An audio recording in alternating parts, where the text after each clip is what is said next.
Study के बारे में, और हम आपको टिप्स देंगे जिससे आप बहुत ही इफेक्टिवली स्टडी कर सकते हैं और maximum output with minimum input ले सकते हैं। इम्पॉर्टेंट बात मैं आपसे कहना चाहता हूँ कि कोई भी इंटेलिजेंट नहीं है। हमारी जो डेफिनेशन है इंटेलिजेंट की वो ही गलत है। आप दुनिया की किसी भी चीज़ को अगर एक पर्टिकुलर अमाउंट ऑफ टाइम दोगे तो दुनिया आपको इंटेलिजेंट कहने लगेगी, जबकि अगर आप इंटेलिजेंट हो तो सिर्फ उस फील्ड में हो जिसमें आपने वो टाइम दिया है। एक डॉक्टर इंटेलिजेंट है अपनी फील्ड में और एक इंजीनियर इंटेलिजेंट है सिर्फ अपनी फील्ड में। अगर आप किसी डॉक्टर को इंजीनियरिंग स्टूडेंट्स के बीच में ले आओगे तो वो वहाँ का सबसे डफर आदमी होगा, और अगर आप एक इंजीनियर को डॉक्टर्स के बीच में बिठा दोगे तो वो वहाँ का सबसे नालायक आदमी होगा। अब इसका ये मतलब है कि आप कभी भी ओवरऑल इंटेलिजेंट नहीं हो सकते। अगर हम इसी चीज़ को पॉजिटिव में लें, इसका मतलब ये भी है कि आप किसी भी नई फील्ड में काम करके उस चीज़ के एक्सपर्ट बन सकते हो। इसका परफेक्ट एग्जाम्पल है स्टीव जॉब्स। जब उन्हें पैनक्रियाटिक कैंसर हुआ था तो वो अपने इंटरव्यूज़ में बोलते थे कि मुझे ये भी नहीं पता था कि पैनक्रियाज होते क्या हैं। अब मैं ये इसलिए बोल रहा हूँ क्योंकि ये सब हमारी पहली स्टडी टिप से कनेक्टेड है।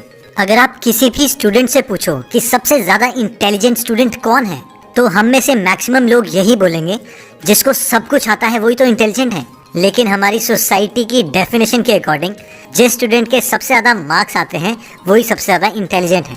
अब आप में से मैक्सिमम लोग ये सोच रहे होंगे कि ये तो एक ही बात हुई, जिसको सब कुछ आता होगा उसी के तो सबसे ज़्यादा मार्क्स आएंगे। तो ये भी बिल्कुल गलत है। तो सबसे ज़्यादा मार्क्स उस स्टूडेंट के आएंगे जिसको क्वेश्चन पेपर में मैक्सिमम क्वेश्चंस के आंसर्स आते हैं। इन शॉर्ट, आपको सबसे पहले लास्ट 10 ईयर्स के क्वेश्चंस खत्म करने हैं।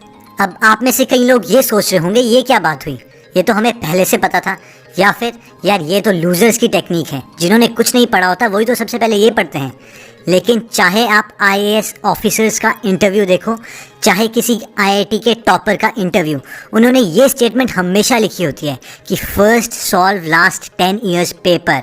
अब चाहे आप इसको फोकस का नाम दो या फिर 80-20 प्रिंसिपल, क्योंकि कुछ पोर्शन सिलेबस का बाकी पोर्शन के कंपैरेटिवली बहुत ज़्यादा इंपॉर्टेंट होता है और उसी की वेटेज सबसे ज़्यादा आती है। अब हम ये नहीं बोल रहे कि आप खाली सैम्पल पेपर उठाओ और उसको रटने लग जाओ। हमारा कहने का ये मतलब है कि आप सैम्पल पेपर्स में से सबसे पहले एक चैप्टर के क्वेश्चन उठाओ। उस क्वेश्चन से रिलेटेड जितना कॉन्सेप्ट आपको पढ़ना है सिर्फ वही कॉन्सेप्ट पढ़ो। अगर वो इंग्लिश का पेपर है तो सिर्फ उतनी स्टोरी, नेक्स्ट क्वेश्चन उसी चैप्टर का और फिर उससे रिलेटेड कॉन्सेप्ट, बस। फिर नेक्स्ट क्वेश्चन, फिर उससे रिलेटेड कॉन्सेप्ट। और जब आपका एक चैप्टर से सारे रिलेटेड क्वेश्चंस खत्म हो जाएंगे तब आपका मैक्सिमम पोर्शन उस चैप्टर का खत्म हो जाएगा। खास करके वो इम्पॉर्टेंट पार्ट जो हर बार आपसे पूछा जाता है और जो आपको मैक्सिमम मार्क्स भी दिलवाएगा।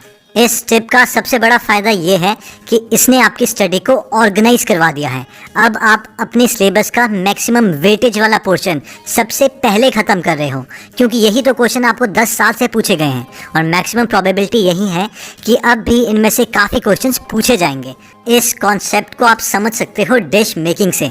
मान लीजिए आपको एक केक बनाना है, तो सबसे पहले आपको उसके मेन इंग्रेडिएंट्स तैयार करने पड़ेंगे, जैसे कि उसका बेस और फिर उसके ऊपर क्रीम की लेयर। अगर आप उसके टॉपिंग्स पे कंसंट्रेट करोगे, यार चेरी लेके आनी है या ड्राई फ्रूट्स लेके आने हैं, और बेस पे कंसंट्रेट बिल्कुल नहीं करोगे तो आपका केक कभी भी तैयार नहीं होगा। तो जो आपके लास्ट 10 ईयर्स के क्वेश्चंस हैं वो उस केक का बेस हैं और बाकी सारा सिलेबस उसकी टॉपिंग्स। तो पहले आपको कोशिश करनी है कि उसका बेस को अचीव करें और टॉपिंग्स उसके बाद। और अगर आपके लास्ट 10 ईयर क्वेश्चंस ख़त्म हो गए हैं और आप मेहनत करना चाहते हैं, उसके बाद आप बाकी सिलेबस कवर कर सकते हैं। इससे आपके ज़्यादा मार्क्स भी आएंगे और एटलीस्ट अगर बीच में आपके पास टाइम कम भी रह गया तो उसका आपने मेन पोर्शन तो वैसे भी ख़त्म कर ही दिया है। जो नेक्स्ट सबसे ज़्यादा इंपॉर्टेंट टिप है वो है कैटेगराइज कैटेगराइज कैटेगराइज। यानी आपको सेम टाइप के क्वेश्चंस एक तरफ रखने हैं। इसके लिए हम एग्जाम्पल ले लेते हैं, जैसे कि मान लीजिए आपके पास सब्जेक्ट है मैथमेटिक्स। अगर आप ध्यान से एक चैप्टर को देखें तो मैक्सिमम से मैक्सिमम आपके एक चैप्टर में 20 कॉन्सेप्ट से ज़्यादा नहीं होंगे। तो आपको वो 20 कॉन्सेप्ट्स हर चैप्टर के स्टार्टिंग में लिख लेने हैं एज अ नोट, और उन सेम 20 कॉन्सेप्ट्स के ऊपर 20 से 25 क्वेश्चंस ही सॉल्व करने हैं, ना कि 100 या 1000 क्वेश्चंस। और अगर आपके पास ज़्यादा टाइम है तो भी उन्हीं 20 क्वेश्चंस को बार बार सॉल्व करना है। इस स्टडी टिप में जो हम मेन चीज़ आपको बताना चाहते हैं वो है कंडेंस करना। अपने सिलेबस को जितना छोटा आप कर सकें उतना फ़ायदा रहेगा। यानी जब आपका पूरा सिलेबस ख़त्म हो तो ऐसा ना हो कि आप देख रहे हो यार ये 500 पेजेस की बुक थी, पता नहीं कितना याद है कितना क्या है। रादर आपको ये होना चाहिए यार कुछ नहीं, इसमें 12 चैप्टर्स हैं, पहले में ये 4 चीज़ें ही हैं, दूसरे में ये 5, दूसरे में ये 6, और इस तरीके से आपका पूरा सिलेबस कंडेंस होके आपके ब्रेन में होना चाहिए। और इसमें एक और इम्पॉर्टेंट चीज़ जो हम आपको बताना चाहते हैं कि अपनी बुक में ही नोट्स बनाना प्रेफर करें। इनमें से मैक्सिमम लोग ये सोचते हैं यार ये बुक गंदी हो जाएगी या इसको तो हम दोबारा बेच भी सकते हैं, खास करके गर्ल्स। लेकिन हम आपसे रिक्वेस्ट करेंगे कि मैक्सिमम टाइम्स आप नोट्स उसी में बनाएं। इससे 2 फ़ायदे होंगे। पहला, जब आप काफ़ी दिनों के बाद उन बुक्स को खोलोगे तो आप थोड़े मोटिवेटेड फील करोगे, चलो यार कुछ तो पढ़ा है, बेशक आपको उनमें से मैक्सिमम पोर्शन याद भी ना आ रहा हो। दूसरा, आपके नोट्स गुम होने का डर भी कम रहता है और साथ ही साथ आपका पूरा सिलेबस एक तरह से कंडेंस रहता है। मान लीजिए आपने पहले क्वेश्चन में लिखा है कि ये ऑलमोस्ट सिमिलर है 8th क्वेश्चन के साथ और वैसे ही 9th क्वेश्चन सिमिलर है 15th के साथ, तो आप अपने सिलेबस को कंडेंस कर रहे हो और वो सारा का सारा अवेलेबल उसी बुक में है। इसी तरह से मैथ्स के अलावा कोई भी सब्जेक्ट हो उसे कंडेंस किया जा सकता है। बेशक अभी आपको लग रहा हो कि नहीं यार ये वाला सब्जेक्ट नहीं किया जा सकता, लेकिन अभी तक आपको वो तरीका नहीं आया है शायद, लेकिन हर सब्जेक्ट को बहुत ज़्यादा कंडेंस किया जा सकता है। और फाइनली दोस्तों आता है टेंशन। इसे कैसे रिलीज़ किया जाए, क्योंकि फाइनली कोई भी चीज़ दुनिया में माइंड गेम है, तो आप अपने माइंड को कैसे कंट्रोल में रख सकते हैं। तो पूरी प्रेपरेशन के दौरान 2 टाइम आपके साथ ज़रूर आएंगे। पहला, जब आपको बहुत टेंशन हो रही होगी, खास करके एग्ज़ाम्स के दौरान या एग्ज़ाम से जस्ट पहले, और दूसरा जब आपको बिल्कुल टेंशन नहीं हो रही होगी, यानी कि जब आपके एग्ज़ाम्स के लिए अभी 6 या 7 महीने हैं। तो दोस्तों कंपटीशन तो हमारा सिर्फ हमारे साथ ही होता है, हमें खुद से कैसे काम करवाना है ये एक स्ट्रैटेजी की तरह ही है।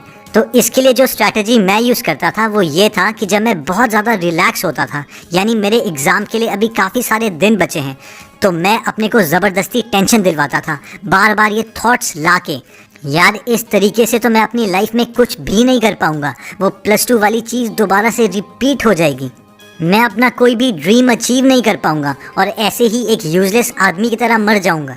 और इसी तरीके से जब एग्ज़ाम्स का टाइम आता था और मुझे बहुत ज़्यादा टेंशन होने लगती थी, तो अब मुझे पता था कि मुझे अपनी टेंशन रिलीज़ करनी है, तो मैं अपने दिमाग में दूसरे तरीके के थॉट्स लाने की कोशिश करता था।